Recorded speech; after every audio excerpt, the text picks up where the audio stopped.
এই যে দুর্নীতি হয়েছে ভাটপাড়া পুরসভার মধ্যে, তার মানে তৃণমূল কংগ্রেস সব জানতো, সব জেনেও কিচ্ছু ব্যবস্থা নেয়নি। ভাইস চেয়ারম্যান সব জানতেন, চেয়ারম্যান সব জানতেন, part of the corruption, in league with the corruption, benefited হয়েছেন। এখন আতঙ্কে উনি ছাড়তে চাইছেন। উনি জানেন ফাইল ওপেন হবে, মুখ্যমন্ত্রী বলেছেন করাপশনের সঙ্গে জিরো টলারেন্স, সুতরাং জানেন যে ফাইল ওপেন হবে, উনি অ্যারেস্ট হবে, কেসও হবে, মামলা হবে, চুরির কেসে ভেতরে যাবে।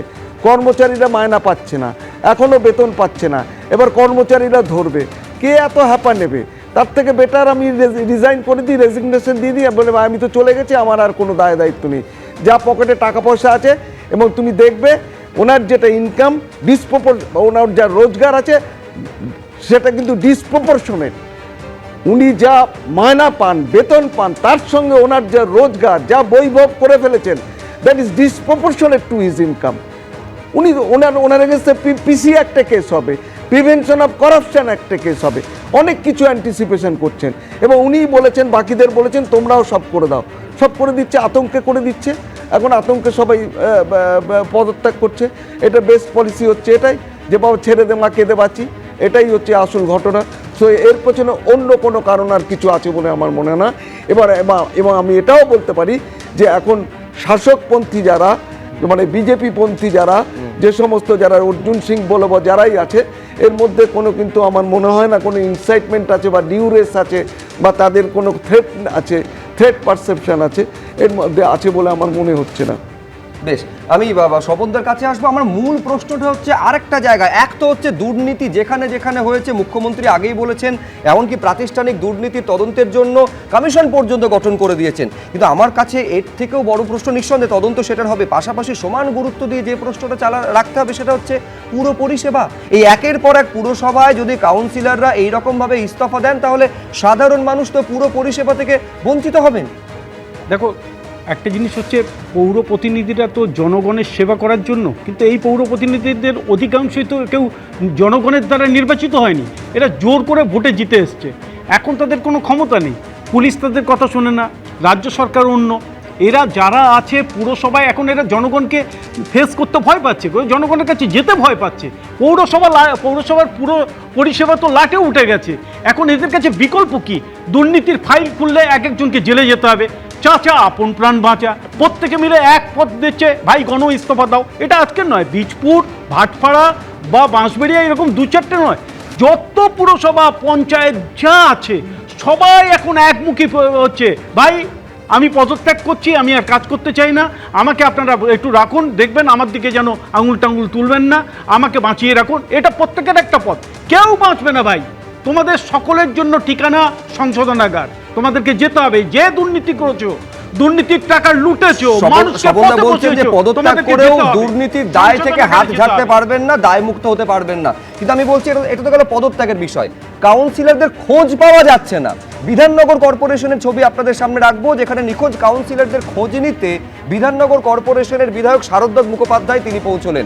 মেয়র, ডেপুটি মেয়র, চেয়ারম্যান কেউই নেই কর্পোরেশনে, এমনটা অভিযোগ করছেন বিধায়ক। পুরো পরিষেবা পাচ্ছেন না বাসিন্দারা বলে বিধায়ক অভিযোগ করছেন। একাধিক ওয়ার্ড থেকে ফোন করছেন বাসিন্দারা, কাউন্সিলরদের ফোন করলে প্রায় সব কাউন্সিলর তাদের ফোন সুইচ অফ বলে অভিযোগ পাওয়া যাচ্ছে। অনেকের বাড়িতে খোঁজ নিতে গিয়ে দেখি তাদের বাড়িতে তালা ঝুলছে। শারদত্ত মুখোপাধ্যায় যিনি বিধায়ক, তিনি এই অভিযোগ করছেন। নিখোঁজ কাউন্সিলর, নিখোঁজ পৌরপিতা, পৌরমাতা। বিধাননগরের যে পৌরসভা আছে তার কাউন্সিলরদের আমি ফোনে করে পাচ্ছি না। এখানে আমরা কার কাছে যাব? আমাদের কাছে রোজ ফোন আসছে, এইটা পাচ্ছি না, ওটা পাচ্ছি না, যেগুলো পৌরসভার মিউনিসিপ্যালিটি সার্ভিস। আমরা কার কাছে যাবো? এলাম, আজকে কমিশনের সঙ্গে দেখা করলাম। মেন এজেন্ডা ছিল নিখোঁজ পৌরপিতা, নিখোঁজ পৌরমাতাদের খুঁজতে, যে ওরা ঠিক আছে কি না, সত্যি নিখোঁজ হলো কি না, মিসিং পারসন স্কোয়াড আছে সেটা খবর দিতে হবে কিনা, ছবি টবি দিয়ে বিজ্ঞাপন দিতে। আমি মাননীয় বিধায়ক মহোদয়কে স্বাগত জানাচ্ছি। উনি প্রথম এসছেন আমাদের এখানে, এবং আমি ওনার কাছ থেকে ওনার যে বক্তব্য, অভিযোগ, সেগুলো পুরোটাই শুনে নেওয়ার চেষ্টা করছি, যাতে সেগুলো রিপ্লেস করবার চেষ্টা করি। দেখুন, এইরকম কিন্তু একাধিক পুরসভার ছবি আপনাদের সামনে রাখবো, যেটা নিয়ে আমি প্রতীক চট্টোপাধ্যায়ের কাছে আসবো। আমি বলছি 2011 যখন একটা পরিবর্তন হয়েছিল প্রতীকদা, তখনও তো এই ছবি দেখা যায়নি। তখন একাধিক পুরসভা এই রাজ্যের বাম শাসিত ছিল, তখন এই পদত্যাগ করার হিড়িক দেখা যায়নি, যেটা এইবার পালা বদলের পর দেখা যাচ্ছে। কেন এই ছবি দেখছি আমরা?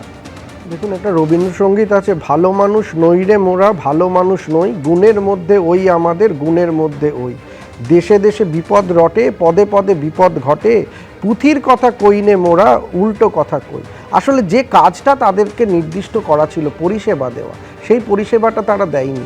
তারা আজকে এই শেষ বেলায় যখন দেখবেন যে এই পাড়ায় পাড়ায় সমাধান হলো, এই যে মুখ্যমন্ত্রী ওয়ার্ড ভিত্তিক, প্রাক্তন মুখ্যমন্ত্রী মমতা ব্যানার্জি ওয়ার্ড ভিত্তিক টাকা বিলি করলেন, যে কি সমস্যা আছে। একটা ছোট রাস্তা লেখা রয়েছে 10 লক্ষ টাকা লেগেছে ওই রাস্তা করতে, আরে 2 লক্ষ 3 লক্ষ টাকা ম্যাক্সিমাম লাগে, তাহলে এই টাকাগুলো কোথায় গেল? এই যে বরাদ্দ হয়েছে আপনি লিখে দিয়েছেন, তারপরে সেই টাকাটা কোথায় গেল? এটা কি মানুষ, সাধারণ মানুষ বুঝতে পারছে না যে টাকাটা সাইফেন হচ্ছে? এই প্রত্যেকটা কাউন্সিলর তারা এই ধরনের এই কাটমানির এই ধরনের দুর্নীতির সাথে যুক্ত। আজকে যুক্ত বলে তারা তো পরাজিত হয়নি, তার রাজ্য সরকার পরাজিত হয়েছে, পুরসভার কাউন্সিলররা তো পরাজিত হয়নি, তারা তো ক্ষমতায় আছেন, তারা মানুষের কাছে দায়বদ্ধ আছেন। তাহলে তারা কোথায় হারিয়ে যাচ্ছেন, কেন হারিয়ে যাচ্ছেন? আসলে তারা বাইরে বেরোলে তাদেরকে মানুষ ছাড়বে না, মানুষ প্রত্যেকটা টাকার হিসেব নেবে।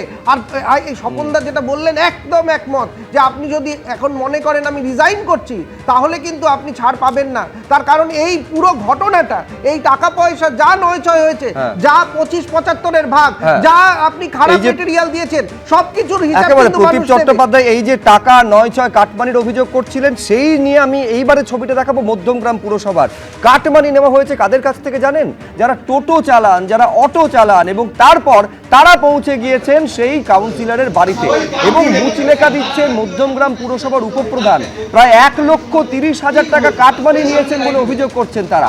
উপপ্রধান, যার নাম হচ্ছে প্রকাশ রাহা, তার বিরুদ্ধে অভিযোগ গত 5-6 বছর ধরে এইভাবে টোটো চালক, অটো চালকদের কাছে তারা কাটমানি তুলেছেন এবং সেই টাকা ফেরত দিতে হবে, 1-1.5 মাসের মধ্যে সেই টাকা ফেরত দেবেন বলে মুচলেখা দিয়েছেন বলে দাবি করছেন টোটো চালকরা। ছবিটা একবার দেখুন। ভাইস চেয়ারম্যান প্রকাশটা হচ্ছে মধ্যমগ্রামের পুষ্পা। এই পুষ্পা আমাদের 10 বছর ধরে এই টোটো অটোর থেকে কনস্ট্যান্ট টোট তুলে গেছে। সেই টাকা ফেরতের দাবিতে আমরা আজকে ওনার বাড়ি ঘেরাও করেছিলাম এবং উনি লিখিত দিয়েছে যে আমাদের 1-1.5 মাসের মধ্যে উনি আমাদের টাকা ফেরত দিয়ে দেবে। ভয়ে দিয়েছি আমরা এই টাকা, আমরা ওনাকে জম ভয় পেতাম। পুষ্পা না দিলেও আমাদের উপরে চৌমাথা যে টোটো স্ট্যান্ড আছে তারা আমাদের উপর অত্যাচার করতো, বাস দিয়ে মারধর থেকে শুরু করে আমাদের বাড়ি মহিলাদের হ্যাকেল করতো। এই ভয়ে আমরা ওনাকে টাকা দিতাম, উনি যখন যা বলতো তখন তাই আমরা দিতাম। এখন আমাদের এই যে নতুন সরকার এসে, এই নতুন সরকারের আমরা ভয়ে কাটিয়ে আমরা এখন ওনার বাড়ি ঘেরাও করেছি এবং আমাদের টাকা 1-1.5 মাসের মধ্যে আমরা উদ্ধার করে নেবো, নাহলে আমরা আইনগত ব্যবস্থা নেবো। জোর করে টাকা আমি কোনোদিনই নেইনি, আমি ওদের প্রেসিডেন্ট ছিলাম। তো আমি বিভিন্ন সামাজিক অনুষ্ঠান করতাম, যেমন বস্ত্র বিতরণ, দুর্গাপুজোর সময় ছাত্রছাত্রী সম্বর্ধনা, লোকনাথ বাবার জন্মজয়ন্তী, তারপর রক্তদান শিবির এবং জনকল্যাণ মাঠে একটা ফাংশন করতাম। এই অনুষ্ঠানগুলোতে ওরা স্বেচ্ছায় আমাকে কিছু অনুদান দিয়েছে, সেটা আমি অস্বীকার করছি না, জোর করে লেখায়নি।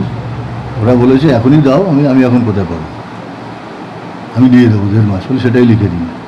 এবিপি আনন্দ, এগিয়ে থাকে, এগিয়ে রাখে।